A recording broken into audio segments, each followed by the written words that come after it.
मुझे ये बताएं, आपकी बहू के खुला का केस कहाँ तक पहुँचा है? अल्लाह जाने, मैंने तो ट्रूली स्पीकिंग अब इंटरेस्ट लेना ही छोड़ दिया। वो शेर सुना है आपने, कुछ फूल खिलते ही हैं मज़ारों के लिए। मेरा भी कुछ वैसा ही हाल है। तो जाओ जाके मज़ार ढूंढो, मेरा दिमाग ना खराब करो। तुम्हें अपने सिवा कुछ नजर ही नहीं आता, और वैसे भी तुमने कोर्ट में उसे माफ कर दिया, फिर बार बार ये बात क्यों करती हो? अपने ज़हन में कोई पुरानी बात मत रखना। तुम्हारी माँ के दिल में खुशी की लहर उठी है, उसे कायम ही रहने दो।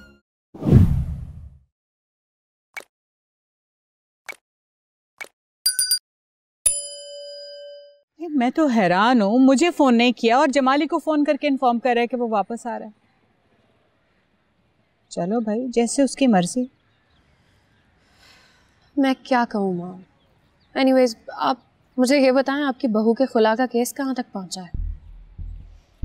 अल्लाह जाने, मैंने तो ट्रूली स्पीकिंग अब इंटरेस्ट लेना ही छोड़ दिया।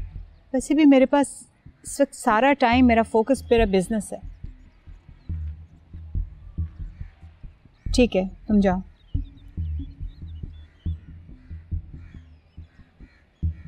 वैसे भी मैं बिजनेस को लेकर अहमर पर ज़्यादा ट्रस्ट नहीं कर सकती। पहले की बात और थी। और हाँ, कल मैंने बोर्ड ऑफ डायरेक्टर्स की मीटिंग बुलाई है, तुमने आना है ज़रूर। और वैसे भी कल तुम्हारी इद्दत ख़त्म हो जाएगी। मैं ऑफिस में आके क्या करूँगी? घर बैठने से क्या होगा? और वैसे भी मैं चाहती हूँ कि तुम्हारी अटेंशन डाइवर्ट हो। और अबव एवरीथिंग एल्स, मैं चाहती हूँ कि तुम फहद की जगह लो। आप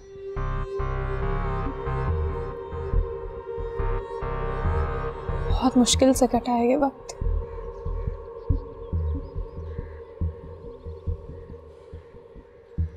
मुझे लगता है अहमर को किसी ने सिखाया पढ़ाया। अहमर को कुछ भी सिखाने की ज़रूरत नहीं है, वो खुद बहुत चालाक है। मुझसे ज़्यादा क्या चालाक होगा? उसे तो पता ही नहीं मैंने उसके लिए क्या सोच रखा है। बस तुम देखती जाओ। चाय लो ना। चाय।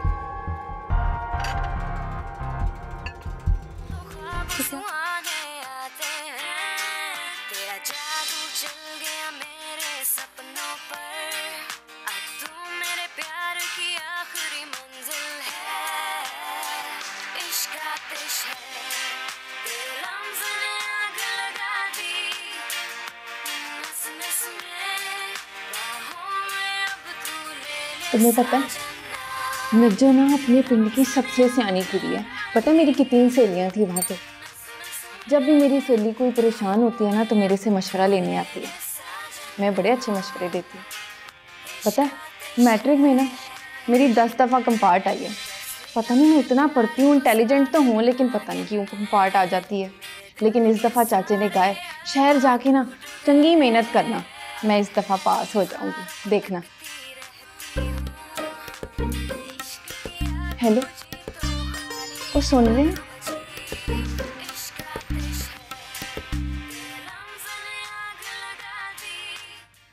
क्या कर रही हो? पागल हो गई हो क्या? मैं आपसे बात कर रही हूँ। बड़ी बदतमीज हो तुम। मैं किसी को इतना फ्रैंक नहीं करता, समझी? मैं भी आपके साथ कोई फ्रैंक नहीं हो रही थी, तो बात कर रही थी। यार मुझे तो माफ नहीं कर सकती। जाओ, माफ किया। अच्छा मेरी बात तो सुनो। देखो नजमा, तुम यहाँ इम्तिहान देने आई हो।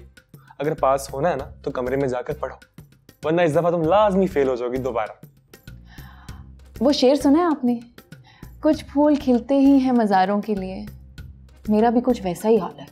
तो जाओ जाके मज़ार ढूंढो, मेरा दिमाग ना खराब करो।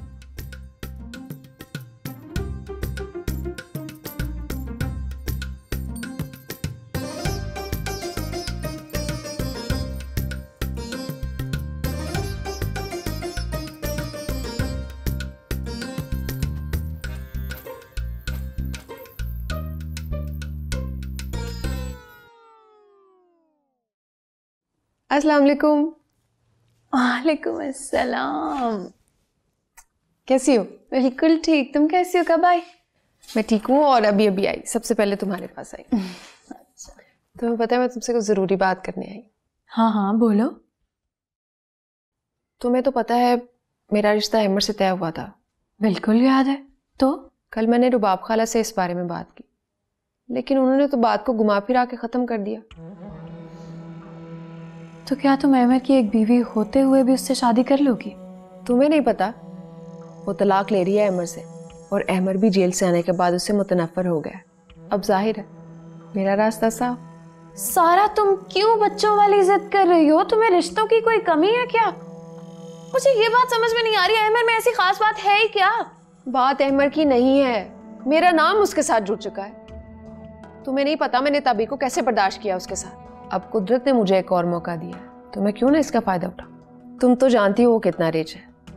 रही बात उसकी शादी की, तो वो रही कितना अरसा है। शादी के पहले दिन वो जेल चला गया, आते ही बाहर चला गया। इसे शादी थोड़ी कहते हैं। चलो मान लिया, लेकिन क्या तुम सारा अपनी बहन के शौहर के कातिल से शादी? तुम बार बार क्यों ये बात दोहराती हो? तुम अच्छी तरह जानती हो जो कुछ भी हुआ। कब तक इस लकीर को पीटती रहोगी? अहमर ने कत्ल किया है, तुम्हारी बहन के सुहाग का कत्ल, उस इंसान का कत्ल किया है उसने जो तुम्हें अपने दिल से बहन मानता था। इतनी सख्त दिल क्यों हो गई हो तुम सारा? सख्त दिल मैं नहीं, तुम हो गई हो।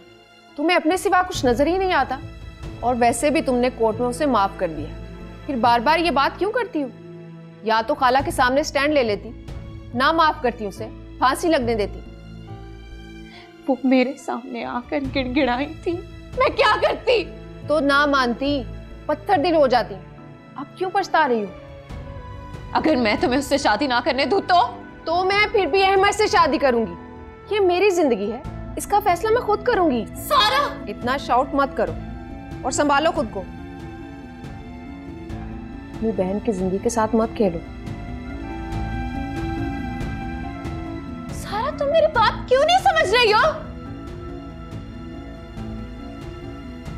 खराब हो गया इसका पागल लड़की।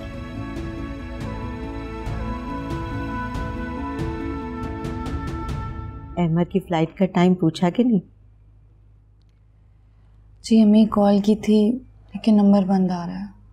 चलो कोई बात नहीं, वो खैर से आ ही जाएगा। मुझे तो खुशी इस बात की है कि हालात सही रास्ते पर चल पड़े हैं। अल्लाह ने मेरी दुआएं आखिर सुन ही ली। अम्मी पता नहीं क्यों मेरे दिल से वहम निकल ही नहीं रहे। ताबीर, मेरी जान, बेटा मायूसी की बातें नहीं करते। अल्लाह से अच्छे की उम्मीद रखो और अपने घर जाओ। और देखो, अपने ज़हन में कोई पुरानी बात मत रखना। तुम्हारी माँ के दिल में खुशी की लहर उठी है, उसे कायम ही रहने दो। मैं मायूस नहीं हूँ, वहाँ के लोगों से वाकिफ हूँ। मैं जानती हूँ वहाँ इतनी जल्दी कुछ नहीं बदलने वाला। बेटा छोड़ो उन लोगों को, तुम खुद से तहैया कर लो कि वहां पर चाहे जैसे भी हालात हो तुमने निभा करना है। अहमद को तुमसे कभी कोई शिकायत ना हो। देखो बेटा, उसे नजर आना चाहिए उस माँ की तरबियत जिसने बाप बनकर पाला है। तुम्हारे निभा में तुम्हारी तरबियत नजर आए। अम्मी, पहले कौन सा हालात मेरी वजह से ऐसे थे? मैंने तो हर मुमकिन कोशिश की कि मैं उस घर से जुड़ी रहूं। हर बार हौसला करके मैं खुद को दरो दीवार से जोड़ती रही, कि नाकाम रही।